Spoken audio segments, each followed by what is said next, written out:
રાજુ કરપડાનો ચહેરો લોકોની વચ્ચેથી કેમ ભૂસાઈ જાય એ પ્રયત્ન પ્રદેશના એક બે નેતાઓએ કર્યા અને રાષ્ટ્રીય નેતૃત્વએ રાજુ કરપડા કેમ મોટો થાય એ પ્રયત્ન કર્યા, જે વાત મારે માનવી જ પડે.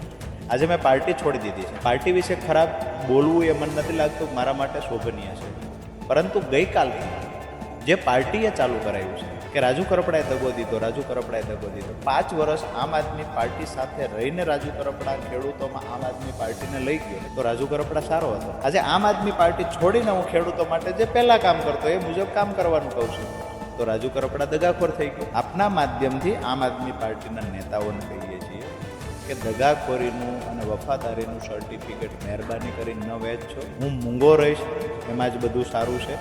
હું ગઈકાલે નહોતો ઈચ્છતો કે આમ આદમી પાર્ટીની વિરુદ્ધમાં મારે કોઈ સ્ટેટમેન્ટ આપવું છે, પરંતુ આજના જે તમારા નિવેદનો સવારથી આવે છે એને મને અમુક નિવેદનો કરવા મજબૂર કર્યો છે.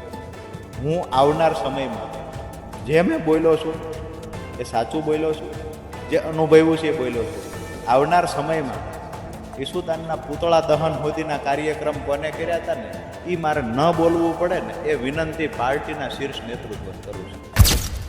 ગઈકાલે ગુજરાતના રાજકારણમાં જે મોટો ભૂકંપ આવ્યો તેને લઈને જે રીતના રાજુ કરપડા છે તેમણે આમ આદમી પાર્ટીમાંથી રાજીનામું આપ્યું અને આ ભૂકંપ છે તેને જ લઈને આવ્યું. જે રીતના વાત કરીએ કે રાજુ કરપડા છે તે ખેડૂત નેતા છે, આમ આદમી પાર્ટીની અંદર પણ તેમનો મોટો ચહેરો હતો. તેમણે અનેક આંદોલનો કર્યા, પરંતુ આ આંદોલનો વચ્ચે ત્યારે જેઓ જેલમાં ગયા અને જેલમાંથી બહાર આવ્યા તેના થોડા જ દિવસોમાં તેમણે રાજીનામું આપ્યું. અનેક તર્ક વિતર્કો જે રીતના થઈ રહ્યા છે કે આ કારણે રાજીનામું આપ્યું છે, આ કારણે રાજીનામું આપ્યું છે. તેમણે પણ પત્રકાર પરિષદ મારફતે મોટો ખુલાસો કર્યો છે. ત્યારે હવે આપણી સાથે જોડાય છે, તેમની સાથે જ વાત કરીશું. જુએ, હું પ્રથમ પ્રશ્ન આપને પૂછવા માંગીશ કે મહત્વનું કારણ શું આપનું રાજીનામું આપવાનું? પહેલા કારણમાં તો મેં એ જ બતાવ્યું, ગઈકાલે પણ કહ્યું હતું કે ખરેખર હું બિન રાજકીય રીતે 2018થી 21 સુધીની ખેડૂતોની લડાઈ લડતો. એમાં પાક નુકસાનની વાત હોય, અતિવૃષ્ટિ કમોસમી વરસાદમાં વળતર અપાવવાની વાત હોય, પ્રધાનમંત્રી ફસલ બીમા યોજનામાં ક્યાંક ને ક્યાંક અમુક અંશે સફળતા એ પણ મળેલી પાક વીમો અપાવવામાં, હાઈ ટેન્શન લાઇન નીકળતી હોય, જમીન સંપાદન થતી હોય, પીજીવીસીએલના અનેક પ્રશ્નો હોય તો એના મુદ્દે 2-3 વખત અઠવાડિયામાં પીજીવીસીએલની ઓફિસે જવું, ખેડૂતોના પ્રશ્નોનું નિરાકરણ કરવું, સમયસર ટ્રાન્સફોર્મર મળે એના માટેની વ્યવસ્થા કરવી, મીટરો ન લાગતા હોય તો સમયસર મીટર મળે એ માટેની લડાઈ લડવી. તો આ 2021-22 સુધી તો એ લડાઈ ચાલુ રહી. પછી મને એવું થયું ખરેખર હજુ મજબૂતાઈથી લડાઈ લડવી હોય તો આમ આદમી પાર્ટીના પ્લેટફોર્મ પરથી ખેડૂતોનું કામ ચાલુ કરીએ તો આમ આદમી પાર્ટી આપણને સપોર્ટ કરે અને મજબૂતાઈથી લડાઈ લડી શકાય. 2021-22માં આમ આદમી પાર્ટી જોઈન કરી, 25 સુધી એટલે કે 4.5-5 વર્ષ સુધી આમ આદમી પાર્ટી સાથે કામ કર્યું. આ સમયગાળા દરમિયાન મેં વફાદારીથી આમ આદમી પાર્ટીને દરેક ઘર સુધી પહોંચાડવાના પ્રયત્ન કર્યા. દરેક ઘર સુધી, દરેક ખેતર સુધી આમ આદમી પાર્ટીના વિચારોને પહોંચાડવાના પ્રયત્ન કર્યા. કેન્દ્રીય નેતૃત્વના આજ પણ હું ખરાબ નથી બોલતો. આમ આદમી પાર્ટીનું રાષ્ટ્રીય નેતૃત્વ છે એને ક્યાંક ને ક્યાંક એવા સફળ પ્રયત્નો કર્યા છે કે ખરેખર જે કામ થાય છે તો એમાં પોઝિટિવ મેસેજ આવે. પરંતુ મેં અનુભવ્યું બોટાદની હળદળ ઘટના પછી. આમ તો છેલ્લા 1 વર્ષથી હું જોતો આવતો કે જેમ અરવિંદજીની નજીક રાજુ કરપડા જતો ગયો એમ ક્યાંક ને ક્યાંક રાજુ કરપડાના ચાહકોમાં ખોટો મેસેજ આપી એને રાજુ કરપડાથી દૂર કરવા, ખેડૂતોમાં રાજુ કરપડાને કેવી રીતે એનો પ્રેમ ઓછો થાય એના પ્રયત્ન કરવા, આ બધા પ્રયત્નના ષડયંત્રનો ભોગ પણ બનેલા. હું વારંવાર કોઈનું નામ નહીં લઉં, પણ ભોગ બનેલા. અને જે પાર્ટી સાથે હું રહ્યો છું એ પાર્ટીનો ખરાબ અમે બોલ્યા કરું એ મને નથી લાગતું કે યોગ્ય છે. પણ હળદળની ઘટના પછી મને દેખાયું કે જે ગોપાલભાઈ ઇટાલિયા માટે વિસાવદરમાં અમે પરસેવો રેડી દીધો, જે ગોપાલભાઈ ઇટાલિયાને જીતાડવા માટે રાત દિવસ એક કર્યા, પરિવારને સાઈડમાં મૂકી, પરિવારને સમય ન આપ્યો એટલો પાર્ટીને આપ્યો, એને આપ્યો, તો જ્યારે અમે જેલમાં ગયા ત્યારે એમની જે ફરજ બનતી હતી એ ફરજ ચૂકી ગયા. કાયદા કથાની વાતો ખૂબ કરી, પણ ખરેખર પોતાના પરિવારનો સભ્ય જેલમાં હતો ત્યારે કાયદાકીય રીતે કેમ છોડાવવા એના માટે માર્ગદર્શન પણ પૂરું ન પાડ્યું અને ડિસ્ટન્સ બનાવીને રહ્યા. રાજુ કરપડાનો ચહેરો લોકોની વચ્ચેથી કેમ ભૂસાઈ જાય એ પ્રયત્ન પ્રદેશના એક બે નેતાઓએ કર્યા અને રાષ્ટ્રીય નેતૃત્વએ રાજુ કરપડા કેમ મોટો થાય એ પ્રયત્ન કર્યા, જે વાત મારે માનવી જ પડે. આજે મેં પાર્ટી છોડી દીધી છે. પાર્ટી વિશે ખરાબ બોલવું એ મને નથી લાગતું મારા માટે શોભનીય છે, પરંતુ ગઈકાલથી જે પાર્ટીએ ચાલુ કરાયું છે કે રાજુ કરપડાએ દગો દીધો, રાજુ કરપડાએ દગો દીધો. 5 વર્ષ આમ આદમી પાર્ટી સાથે રહીને રાજુ કરપડા ખેડૂતોમાં આમ આદમી પાર્ટીને લઈ ગયો તો રાજુ કરપડા સારો હતો. આજે આમ આદમી પાર્ટી છોડીને હું ખેડૂતો માટે જે પહેલાં કામ કરતો એ મુજબ કામ કરવાનું કહું છું તો રાજુ કરપડા દગાખોર થઈ ગયો.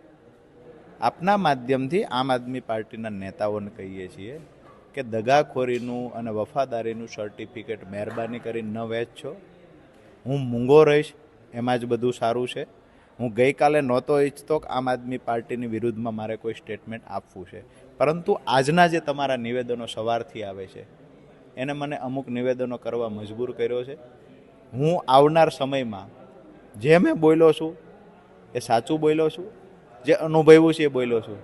આવનાર સમયમાં ઈસુદાનના પૂતળા દહન સુધીના કાર્યક્રમ કોને કર્યા હતા ને એ મારે ન બોલવું પડે ને એ વિનંતી પાર્ટીના શીર્ષ નેતૃત્વને કરું છું.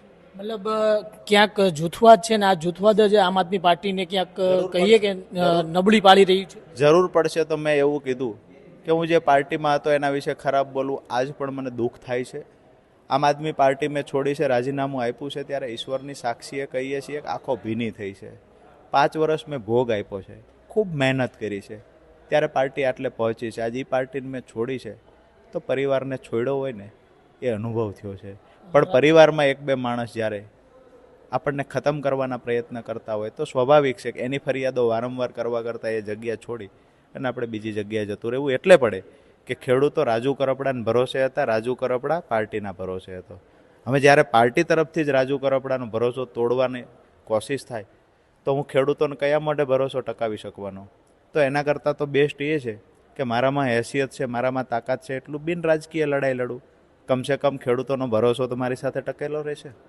રાજુભાઈ, જે રીતના તર્ક વિતર્કો અનેક થઈ રહ્યા છે કે હવે રાજુભાઈ રાજકારણમાં પરત ફરશે તો તમે કયા પક્ષની સાથે રાજકારણની અંદર પરત ફરશો? મેં પહેલાં કહ્યું હું કોલડીમાં ગોળ ભાંગવાવાળો વ્યક્તિ નથી. અત્યારે તો અમે નક્કી કર્યું છે કે બિન રાજકીય લડાઈ લડવાની છે. પણ કોઈ એવું કે ક્યારેય કોઈ પાર્ટીમાં જોડાવાનું નથી તો બીજા નેતાની માફક હું ખોટું નહીં બોલું, વાહિયાત વાતો નહીં કરું.